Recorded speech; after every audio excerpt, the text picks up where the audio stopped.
Hello everyone, I hope you're all doing well in this third or fourth week of self-isolation or quarantine. I'm here today to talk about being in the present moment.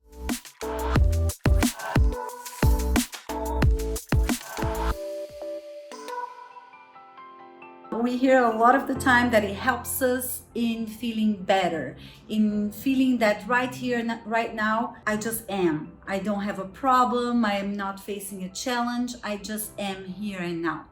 A lot of the time we hear that this helps us, but people don't usually explain to us how to do this. So I'm going to share with you a few tips that I've learned from Robert Dilts and Richard Moss a few years back when I took a presence coaching course. So what they say is that when you're not in the present moment, when you're not here and now, you are in one of four places. The first of which is our past.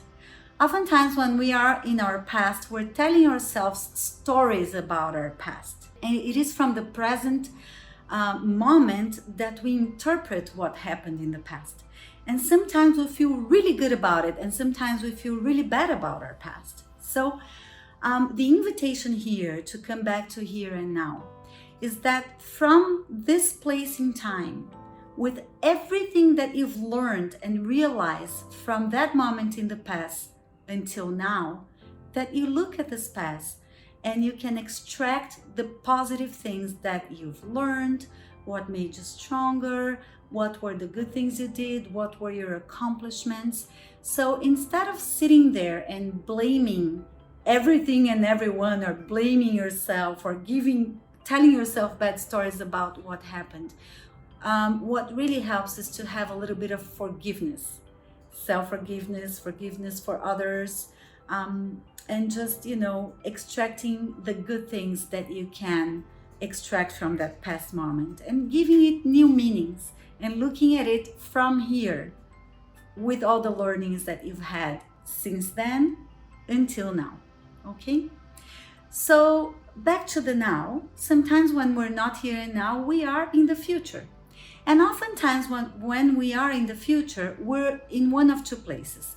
Either we're being too optimistic and idealizing, which is great, it's great to be optimistic, or sometimes we're really afraid what the future holds to us, right? Which many of us are experiencing these days. What really helps is to act in the here and now. So coming back here, imagining that future, what can I do from here to build the future I would like to have, to go towards what I would like. And if I'm often thinking about what I don't want, perhaps I could ask myself, what is it that I want instead of that, right? So if I don't want, for example, to lose my job, what is it that I would like to have? I'd like to keep this job, or would I like to find another opportunity? What is it?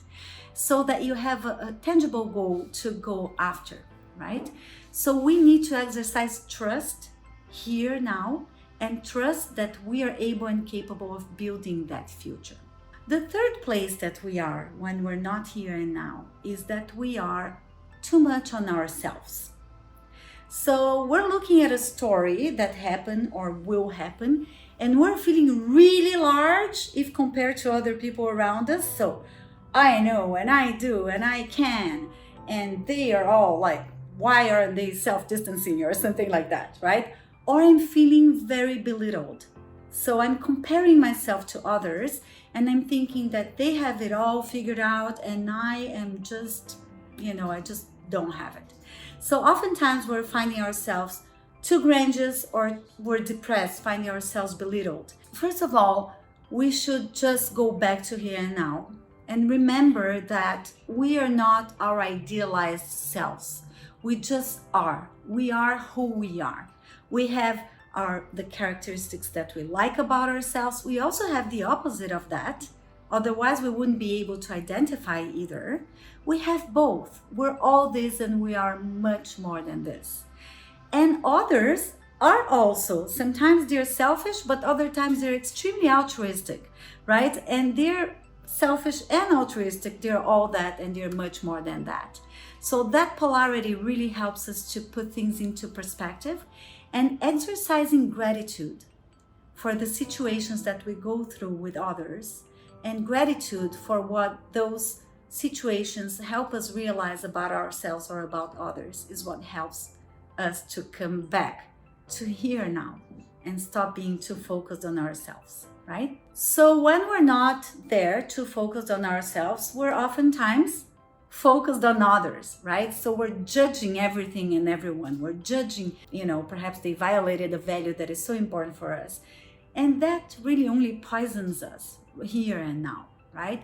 So instead of judging others, the invitation here is to exercise true compassion and to remember that each of us does the best we can with the resources we have available for us right here, right now. And so do others. They're doing the best they can with whatever they have to give in that moment. Perhaps they didn't have more to give. So instead of judging, the invitation here is to have compassion, to understand that perhaps people act out of a limitation, and what can we do to bring out in others the best through our attitudes, right? This is a moment where we really need to unite, and we really need to offer our strength to others when they don't have it, and they should do the same when we don't have it. And then together we will be able to build that future that we need in order for all of us all over the world to stay well. So just remember, if you're feeling disturbed with any emotions or negative thoughts, try to remember, where are you? Are you in the past? Are you in the future? Are you too much on yourself, or are you too much on the others? And try to come right back to the present moment, and from here, from now, understand the situation, exercise forgiveness, exercise gratitude, exercise compassion, and have a lot of confidence, because who you are begins now. Who you will be begins now, because it's here and now that you build that future. And who you were also begins now, because it is from here that I look at myself, and it's from this perspective that I tell stories about my past to myself. So stay here and now. I hope this helps you a little bit. And if you need more, you know where to find me. Please leave me a message, reach out. I'll be happy to have a chat with you if you're having trouble coming back to here now. Thank you, and have a great week, everyone.